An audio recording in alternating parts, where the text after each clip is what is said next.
আমি যতক্ষণ বেঁচে আছি আমি নন্দিনী ম্যাডামকে আপনাকে ছুঁতেও দেব না। তোকে এত সহজে মারবো না আমি, তোকে তিলে তিলে মারবো আমি। রাজ, ওই ইচ্ছাধারী নাগিনের জন্যই আমাদের রোহিত কোনো বিপদে পড়েছে। ছোট মালিক,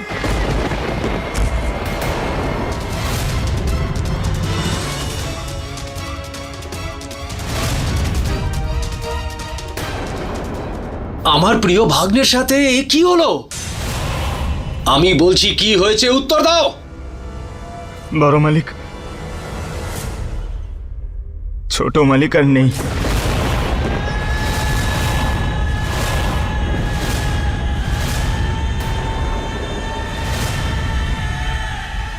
উনি আমাদের সবাইকে ছেড়ে চলে গেছে। চলে গেছে চলে গেছে?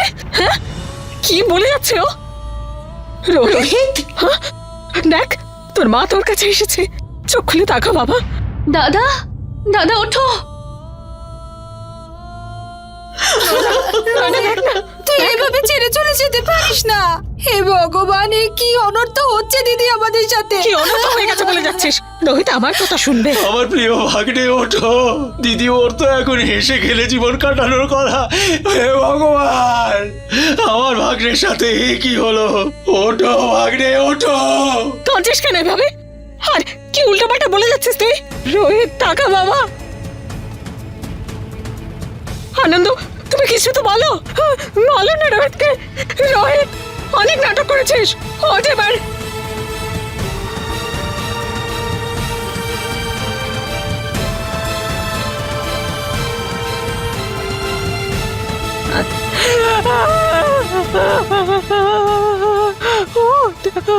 মেম সাহেব, আপনি নিজেকে সামলান। আপনি যদি এরকম করেন তাহলে সাহেব আর পুনম মায়ের কি হবে? আগে তুমি তোমার ছেলেকে জিজ্ঞাসা করো যে ও আমার দাদার সাথে কি করেছে। ওর মাথায় চোট লেগেছে, সারা গায়ে রক্তের দাগ। আমার তো মনে হচ্ছে এই কিছু করেছে আমার দাদার সাথে। ও আমাদের রোহিতকে মেরে ফেলেছে। আমাদের রোহিতকে আমাদের কাছ থেকে ছিনিয়ে নিয়েছে। এবার তুই খুশি হয়েছিস তো? এবার তুই খুব শান্তি পেয়েছিস না? ভগবান তোকে কখনো ক্ষমা করবে না, কখনো ক্ষমা করবে না।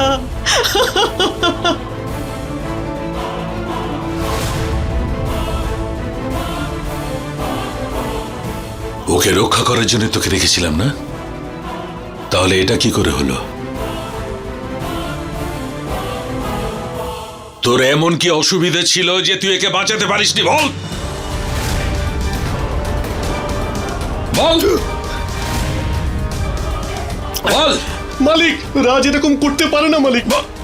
সত্যি করে বল, নাহলে তোকে আর তোর পুরো পরিবারকে শেষ করে দেবো। সাহেব, আপনি আপনার রাগ ওর উপরে কেন দেখাচ্ছেন? ও কিছু করেনি। আমি ক্ষমা চাইছি, প্লিজ ওকে ক্ষমা করে দিন। মা, বড় মালিক, বড় মালিক, আপনারা আমাকে যা বলার বলুন, যত মারার মারুন, কিন্তু আমার মাকে কিছু বলবেন না।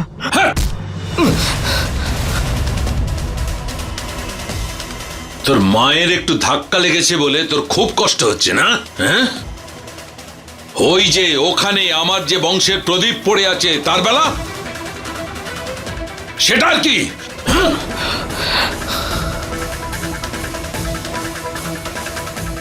রোহিত সত্যিই মারা গেছে? গল্পে এরকম টুইস্ট কোথা থেকে এলো?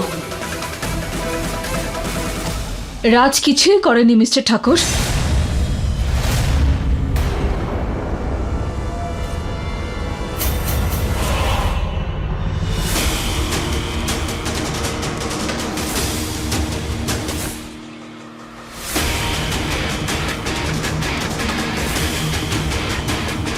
সমস্ত পাপ, সমস্ত দুষ্কর্ম তো আপনার ছেলে রোহিত করেছে।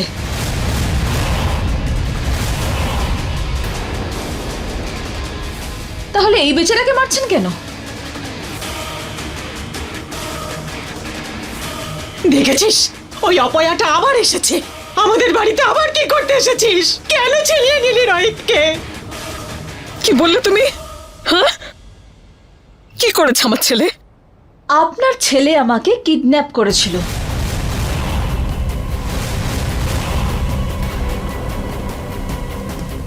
আর আমার সম্মান কেড়ে নেওয়ার চেষ্টা করেছিল।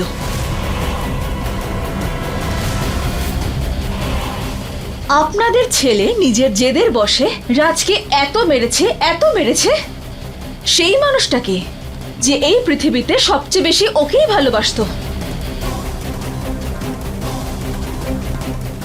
কিন্তু এই রাজ ওর গায়ে একটা আঁচড়ও লাগায়নি। আপনাদের ছেলে আমার সম্মান নিয়ে খেলা করতে এতটাই পাগল হয়ে উঠেছিল যে ওর কোনো হুঁশই ছিল না, আরও রাজকে মারতেই থাকে।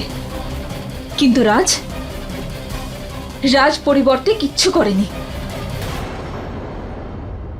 যদি আমার ছেলের ওপর একটু হাতই তোলে তার বদলে ওর প্রাণটা নিয়ে নেবে? হ্যাঁ,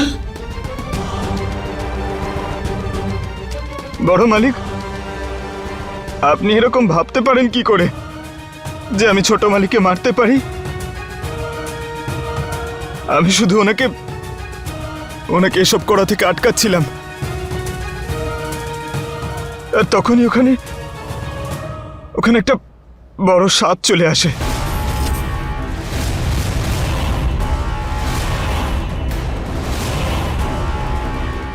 সাপ? কিরকম সাপ?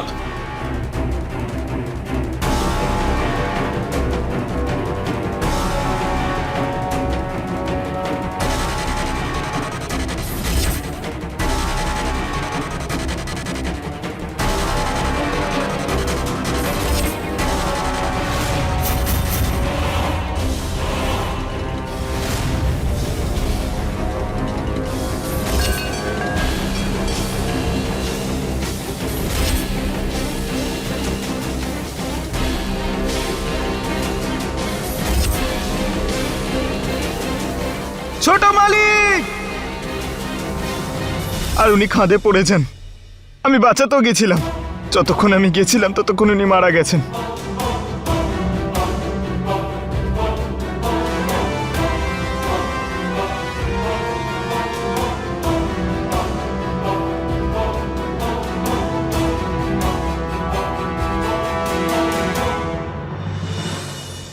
ওই নাগিনের তোর প্রতি বদলা তোর পরিবারের ওপর নিতে শুরু করে দিয়েছে আত্মু। ও আর থামবে না।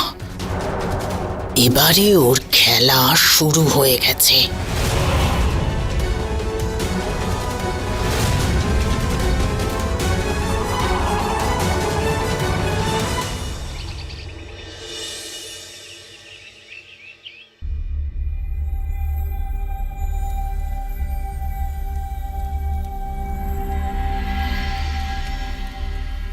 ভেবেছিলাম রোহিত থাকলে রাজ আর নন্দিনী দূরে দূরে থাকবে, কিন্তু ও নিজেই এত দূরে চলে গেল যে সবকিছু এবার আমাকেই সামাল দিতে হবে।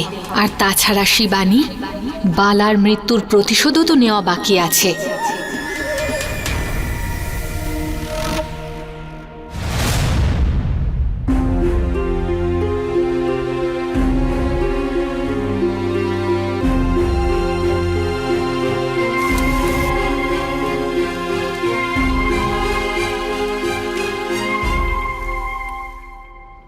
এই নির্লজ্জ নন্দিনী আবার এখানে চলে এসেছে।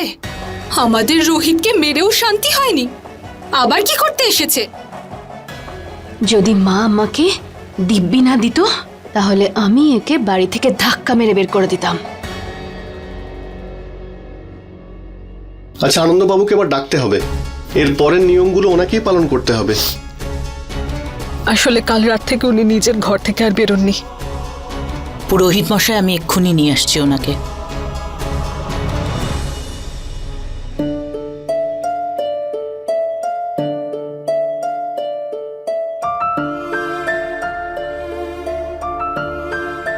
তাহলে তোর মনে আছে যে আমি কে? রামচন্দ্রকে হনুমান কখনো ভুলতে পারে? তোর নিজের সব কাজ তোর মনে আছে, কিন্তু না তো তোর আমাকে মনে আছে আর না আমার দেওয়া কাজগুলোকে। I am in love. আপনি আপনার আর ছোট মালিকের বাবার সঙ্গে কথা বলেছেন? তোমার তো অনেক চিন্তা আমার আর রোহিতকে নিয়ে। সত্যিকারের বন্ধু এরকমই হয়। সবকিছু বদলে গেল ছোট মালিক।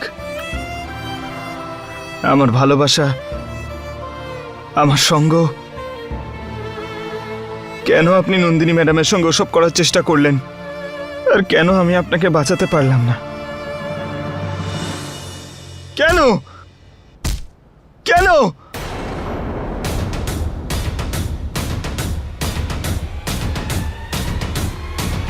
এসব কি হচ্ছে? আমার স্কিন আবার সাপের মতো হয়ে যাচ্ছে। কিন্তু কেন? এখানে তো সবাই রয়েছে এখন, কেউ যদি দেখে নেয়